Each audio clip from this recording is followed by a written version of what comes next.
What's happening, HC Nation? Hey, I got another tutorial Tuesday. Hey, so it's Tuesday. I love giving these tutorials out because it helps you understand how to play the game. Yes, there are a good amount of rules, but as soon as you get to understand them, and as soon as someone teaches you how to play, the games go so much faster and it's so much easier to play. So I want to teach you how to play. So this one comes from, again, last week was actually Stacy, and this one comes from Stacy, and also Bo. So these two people, it's two questions that are similar. Both of them have to do with winning a battle. Okay, so this question from Stacy comes and says, when you win a battle, do you get to choose the card your opponent discards, or do you? Or do they, sorry, or do they? Actually, Stacy, they get to decide. So if I attacked, let's just give these two examples. If I attacked from Greece to Italy, I would be able to wipe out one of their cards. What's the obvious choice I would wipe out? Well, I'd go after the knight or the army, right? Army or conqueror, the strongest card they have. Gives them less likely a chance to fight back. But if I let them decide, of course, they're going to pick out their least willing adversary. The person that's not going to stand up against us. So those are two different points of view.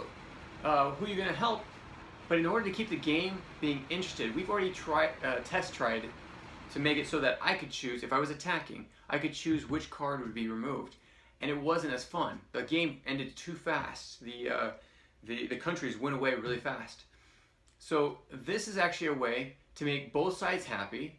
It whittles out the country until you get basically to the last person, the last card, which would probably have been your first person to take out. But that last person at least gives that country a fighting chance.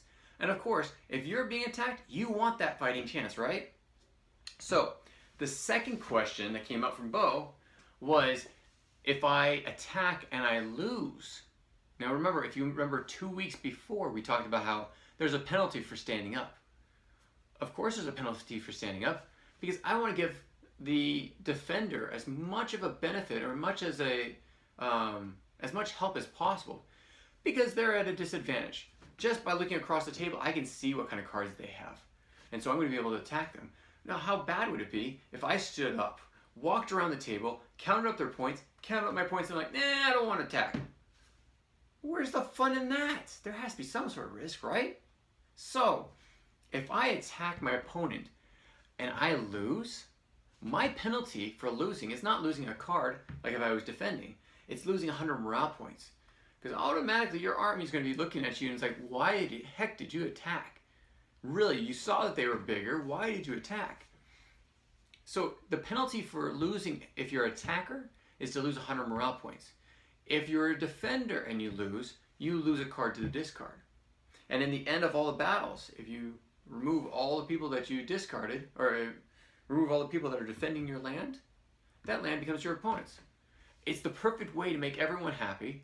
Everyone gets a chance, and it keeps the game going as much as possible, because that's really what you want to do.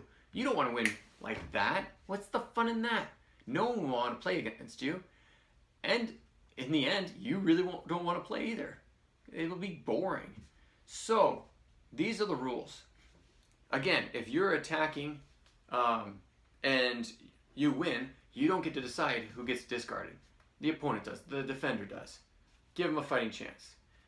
In a part of the second question, if I'm attacking, I wasn't able to go around the table to count up my points because, you know what, that would be unfair.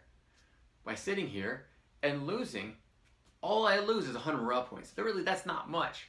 So if I lose 100 morale points, it's worth it. One last point, and this was actually asked told to me by a fan. He said, you know what, it was well worth it to lose 100 points in order to go around the table and count up my opponent's cards. It might be. If you're willing to give 100 morale points every time you're going to attack, please do. Seriously. That person's going to beat you at morale points flat out.